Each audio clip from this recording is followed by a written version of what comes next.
And welcome back to Let's Play SpongeBob SquarePants Battle for Bikini Bottom for the next to last time. We're taking on the final level of the game in this video, which is usually the first level people play when they get to this area, simply because it's free and it's right in front of you, SpongeBob's Dream. And I'm super stoked to show off this level. It's probably the most unique level in the game, and there's a lot of cool stuff to like about it. It's a pretty popular level among people who played it, so let's get into it.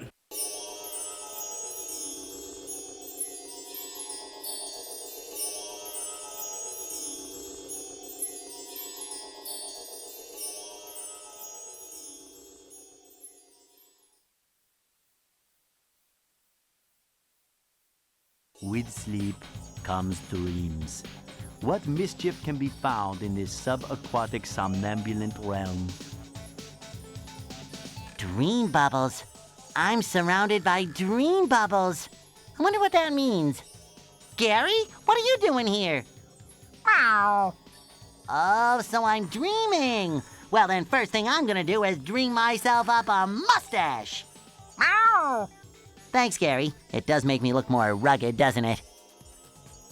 Meow? More tasks? Well, I could use more golden spatulas, but where should I start? Meow, meow. You mean each dream bubble has a golden spatula in it? Meow. I'm ready! Meow. Yes, Gary, I'll be careful. Haha, the joke about SpongeBob's mustache obsession before the movie came out. Funny to think about. But yes, this is SpongeBob's Dream, and our goal is to get to the various dream bubbles of every character, sharing the dreamscape with SpongeBob at this particular moment, and enter them and complete the tasks available to get a golden spatula. That is not a good way to start. Sorry, I mistimed the jump. I'm just so excited to get things started, you know? You jumped the gun a little bit. Anyways, these blocks just rotate on a timer.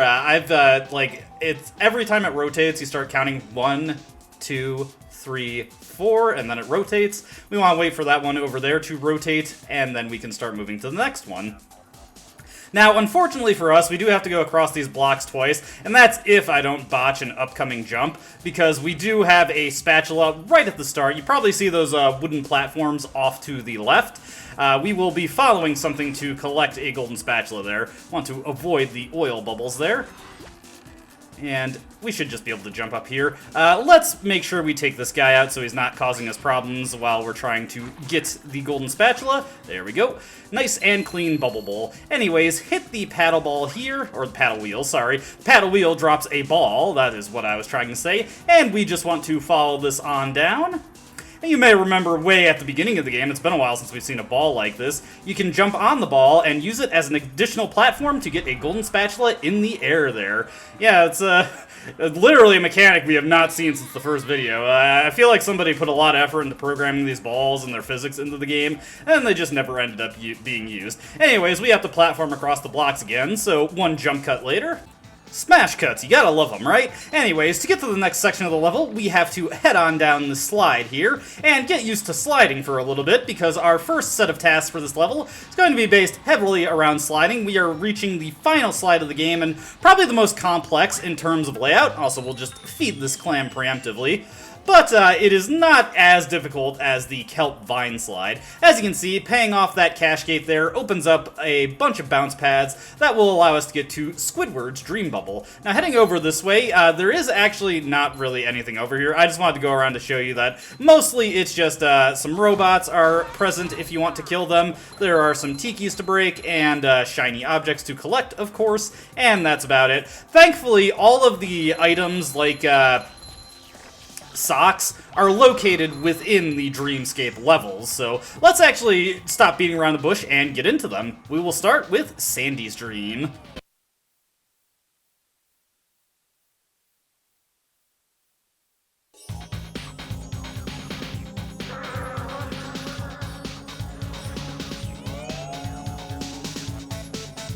Wow, your dream is massive! Everything in Texas is big, even dreams. Then you're just the right person to reach the spatula on top of that golden acorn. My dream, my rules. I'll get that spatula faster than a Texas jackrabbit crossing a 4-lane highway. And fittingly for Sandy's dream, we are playing as Sandy for the last time in the game. Anyways, as you can see, Sandy has cooked up a Texas-sized dream revolving all around sliding. Get a cool, unique slide just for Sandy's dream here, a variety of tikis and stuff to break along the way, and giant manure trucks because that is lovely. As you probably saw from the level pan over, we do have a cache gate to get through, a 2800 one. Hoping I have enough shiny objects for the rest of them. Fortunately, as long as we reach the objectives, we'll have warp points, and I can just quickly go back to Tiki Go Boom in order to get the rest of the shiny objects. That's what I need, a creature with a backbone!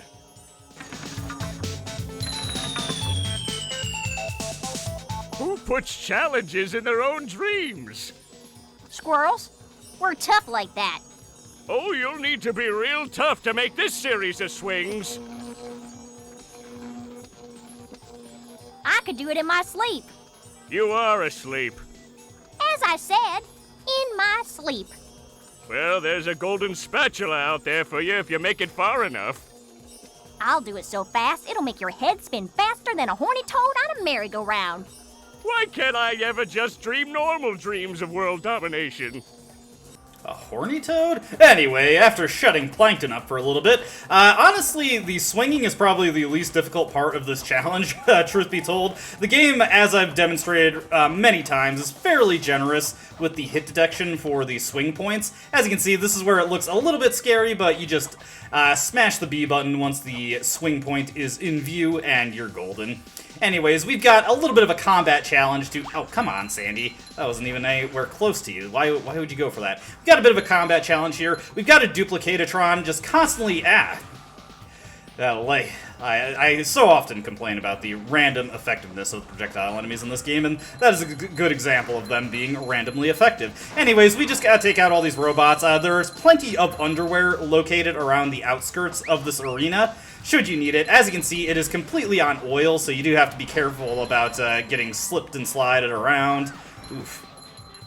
The robots are not nearly as badly affected by this as you are, so they definitely have the advantage here. In fact, I don't even think they're affected by it at all. Regardless, defeat them all, and you get your golden spatula. Nice, easy, straightforward objective. Maybe not super easy. I have been overwhelmed when I'm not careful with that mission and have been taken out, but still relatively straightforward. Before returning to the slide, you want to make sure you swing around to the back of this area and grab the sock. This one's pretty easy to miss if you're just rushing for that bounce pad. Once we've collected that, we can make our way back over here and bounce on back up to the main area and resume our sliding. There are 2 more socks to collect in Sandy's dream. The dream level has 5 socks altogether, 3 of them located in this dream. So we'll be most of the way done with the socks remaining in the game once we're finished with this dream. Want to pay a little attention, jump here, and we actually have the path to the next sock. Coming up, you want to maybe slow your roll a little bit. It's also just a good idea to slow down when the turns are coming up. Coming up here, you can't really see it, but there is a swing point. A little easy to miss, so be careful and try not to go too fast there. I almost missed it because I made the jump, I think, a little too early, but we still got it. Get our sock here. That is the second one for Sandy's dream. Next one is located in an area that you'll probably pass over if you're going by too fast. Again, it's something that is best collected by slowing down a little bit. If you want to, you can ram into these Thunder Tikis and just collect the shiny objects from them, but I'm trying my best to conserve my underwear. Don't want to get taken out prematurely. As you can see, we've got cows tossing cow pies at us. Get it? If you aren't familiar with that term, cow pie is slang for manure. Anyways, you want to drop down from the slide, because as you can see, the next sock is over here. Let's see if we can't get... Oh, no. And this guy's got a little bit of a big hitbox. Okay, there we go. Wasted a bunch of my underwear there, but hey, look, there's a spare pair right here. We'll just make our way back up to the slide, jump on that bounce pad, it puts you right back up. Oof. And this is where you want to slow down a little bit. As you can see, the turns are pretty tight, and it's very easy to fall off if you're going at full speed. So it's a little tedious, but definitely just hold back on the analog stick, as the slide is curving, and you'll make it up no problem. We still got quite a bit of a ways to go left on the slide, but a checkpoint is coming up soon, so we shouldn't have to worry about it too much if we fall or die at this stage. Just make our glide across here. Remember that gliding with the lasso twirl does kill your momentum, so be mindful of that. Coming up over here, we want to swing across without dropping our, or going into a glide, so that we can maintain the momentum of our slide, and resume sliding once we make it across the absolutely ginormous manure pit. Can't imagine the smell. It's a good thing this is just a dream, right? Got a few more obstacles here. Thunder Tikis as always. Oh god, oh god! See, that's why it's good that we hit those checkpoints.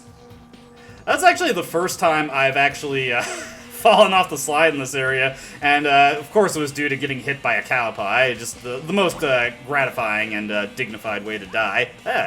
Doing all kinds of terrible right now. And it was just disappointing because we were actually very close to the end of the slide here. As you can see, just a little bit past that checkpoint, you find the acorn. Just jump across, maybe glide to extend your airtime, and grab that spatula. That is Sandy's dream completed. We've gotten all spatulas available in it, and we have collected all the socks as well. We just need 2 more socks to get the final spatula from Patrick.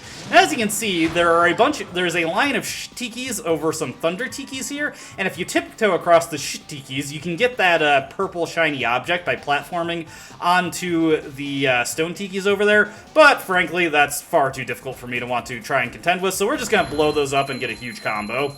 Nice stuff. Probably the last time we're going to hear that combo quote there. Anyways, to get out of here, you do need to be SpongeBob. This is the only thing SpongeBob does in this dream. It's kind of nice to have a level dedicated to Sandy, though. He can just create the exit here. Of course, you could just teleport back out to the dream bubble by selecting, one of the different mission objectives. Anyways, we got to bounce around here. Just make our way over to this bounce pad. Remember that if you're using your bubble wand to extend your jump, you lose the air time it gives you after making if you use it mid-bounce. So say you bounce, then you use the bubble wand to extend your air time, then you bounce again. The bubble wand will not extend your air time on the second bounce. First golden spatula of Squidward's dream is, of course, located up on his house, pretty similar to how the spatula was located on SpongeBob's house in the real world, and, the golden underwear on Squidward's house in the real world. Now, let's enter the dream proper and see what we have awaiting us. For heaven's sake, boy, cover your ears. Mr. Krabs? What are you doing in Squidward's dream? Hard time, boy, or at least it feels like it. Do you think you can make it across this sheet of music to the golden spatula on Squidward's big nose? Don't worry, Mr. Krabs. I'll end this challenge on a high note. Good luck, boy. When you get there, try to wake him up. I'm running out of aspirin.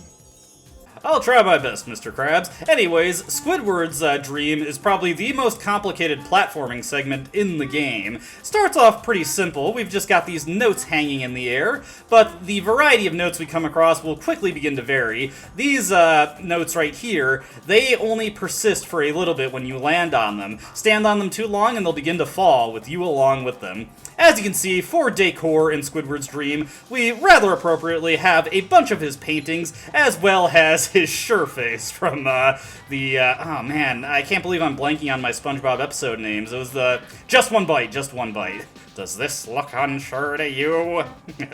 Somebody is patting themselves on the back for putting that in the game. As you can see, we hit our first checkpoint, and we've got our next variety of notes here. Not really a new variety, it's just we've got notes that move. We get our second checkpoint really quickly after that. Kind of weird spacing, if I'm going to be real. But, it is what it is. We can sometimes double jump across these... Not double jump, double cross some of these notes if they are spaced just right. Be very, very certain with your jumps here. It can be easy to misjudge the distance and end up falling. And remember that the notes are always moving towards you, so extending your jump with the bubble wand helps out immensely.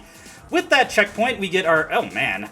That was, you want to let that note travel to the left a little bit. With that next checkpoint hit, we get our next variety of platform... Oh, my goodness. Now, that was just me being stupid. We get our next variety of platforms, bounce pads in Squidward's Dreams. We've got drums, we've got tambourines, we've got trumpets, and oh man, that was terrible. Yeah, I accidentally, there's that thing I was talking about. If you use the bubble wand to extend your air time and then try to bubble wand again in the air after a bounce, it won't work. But yeah, we got tambourines, we got trumpets, we've got saxophones, all instruments that I don't think Squidward has ever actually played. Though I wouldn't put it past him to have them in his house. He seems like quite the musicophile. Anyways, making our way over this tambourine. Might have been a bad idea to do my bubble spin there. I just wasn't sure if I could make the jump. Yeah, as you can see, our next sock is over there, so we need to be a little precise with our jump here. Unfortunately, there is not a checkpoint by this area, so once we get this sock, we have no choice but to... Oh, man, come on. As I was saying before failure ensues, we unfortunately do not have a checkpoint near that sock there, so we have no choice but to do the platform again. So, another smash cut. Alright, once we make it to this platform here, we're not out of the woods yet, because we have another platforming section to get across before we get to the next checkpoint. Now, I'd highly recommend waiting until the notes are coming at you all the way to the left like this. If you try to go across them while they're moving... slightly higher up on the measures, the distance can be a little too much to make with a single double jump, with your jumping abilities, even with those notes moving towards you. So just always make sure that they are all the way up on the bars before you start going across. Fortunately, that is actually the most difficult section of this level. Going forward, it's a little bit less of a difficult thing to accomplish. Oh, whoops, I say that and I fall, of course. Alright, making it back here. Just want to make our way across these notes here, and actually, I think, yes, just barely. Make it onto that saxophone there, hit the box, and grab the spatula off of Squidward's honker, and I don't mean his clarinet. There we go. With that taken care of, Squidward's dream has been completed. Good stuff. Don't really need that purple shiny object at this point in the game, so we're just gonna make our way back out into SpongeBob's dreamscape. We're almost done with the dream, actually. We're more than halfway through. Pay this cash toll over here, and a bunch of platforms will show up. We just have to wait for the plain sides to flip over, and then we can start making our way across to the Krusty Krab, and of course, Mr. Krabs' dream. And we do have more than enough shiny objects to finish the game at this point. Squidward, this is amazing. Amazingly awful, you mean? Mr. Krabs is dreaming of the Krusty Krab. What a surprise. I can't escape work anywhere. Whoa! Lunch rush! I'd better grab my hat and... Forget the hat. Get that spatula and get us out of here. It's like a shiny golden toothpick that holds together the bun of... We don't have time for this.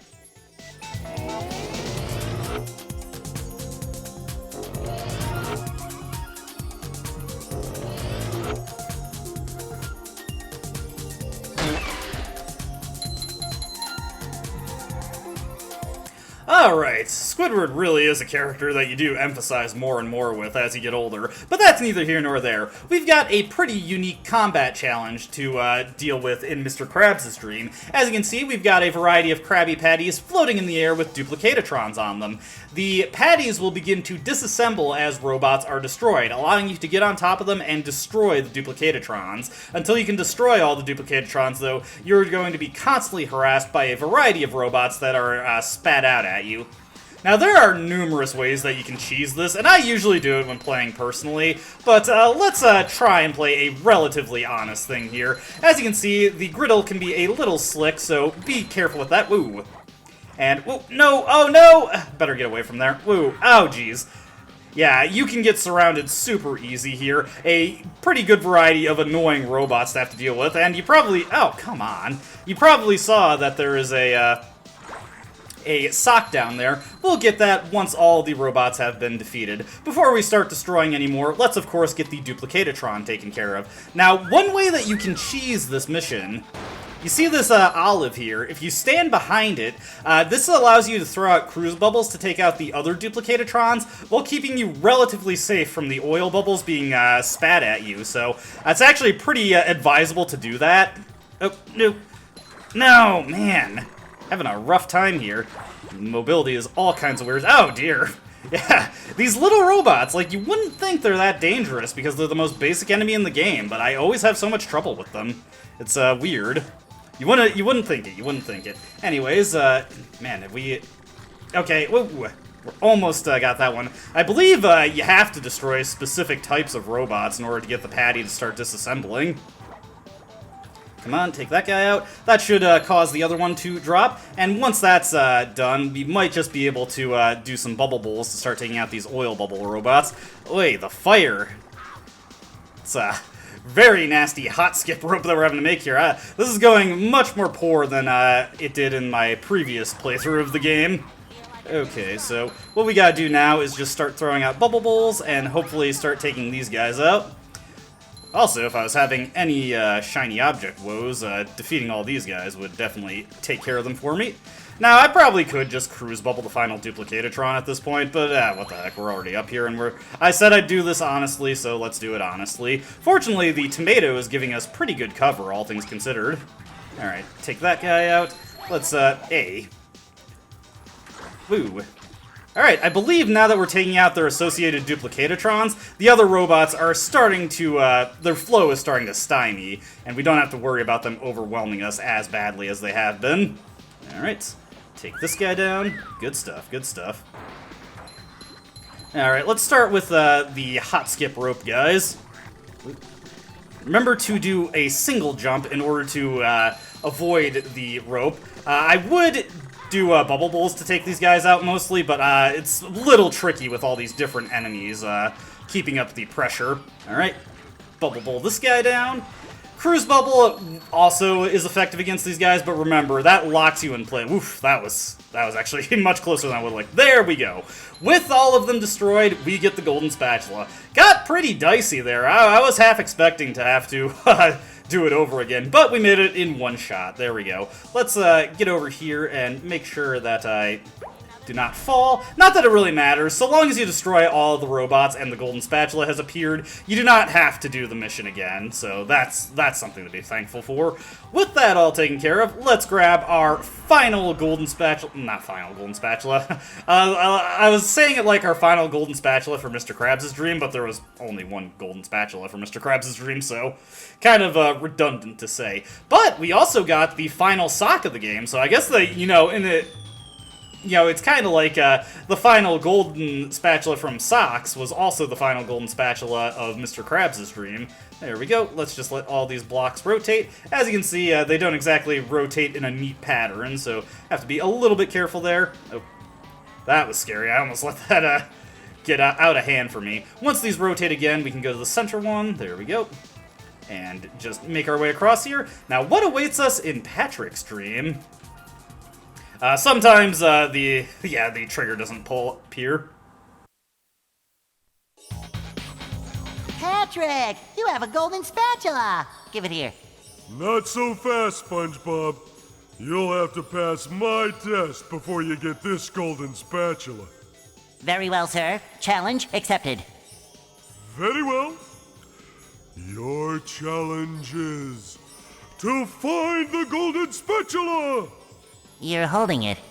You did it! Now here is your reward. I had to wipe some sweat from my brow. That was a tough mission. Now, originally, it has been discovered by digging through the game files. Patrick's Dream wasn't going to be a bona fide level originally, and this would have made SpongeBob's Dream the only level in the game where all three characters were playable. For some reason or another, this ended up getting scrapped, though, and they decided to replace it with a joke mission where Patrick just gives you the golden spatula. So, yeah, that's it's a bit disappointing, but also what we got is pretty in character for Patrick, so, you know, it works out in the end. It is a shame, though. That would have been a cool, unique thing about SpongeBob's Dream, which is already a pretty unique level. But with that all taken care of, we have gotten every golden spatula in SpongeBob's Dream, as well as every sock. Combining that with the socks we've collected previously, we also have all the socks needed to get Patrick's final golden spatula. I know a lot of you are big fans of what Patrick has to say here, so just savor it for one last time. Wow, SpongeBob, you found some! Now they're back home, safe where they belong. Here's your golden back scratcher. spatula. I don't speak Italian. I'm gonna miss that. And I might end up missing this game, because next time, it's gonna be the final video. We have collected every single golden spatula in the game, save for 2. Both of them obtained for defeating the final boss, located within the Chum Bucket. We could have come here a while ago, since you only need 75 golden spatulas to get in, but really, how can you play a collectathon without collecting everything? It's especially poor form for a Let's Play, so that is what we will be doing in the next video. The end. Plus the scant amount of bonus content that this game has available. We'll also be checking that out, of course. Hope to see you then.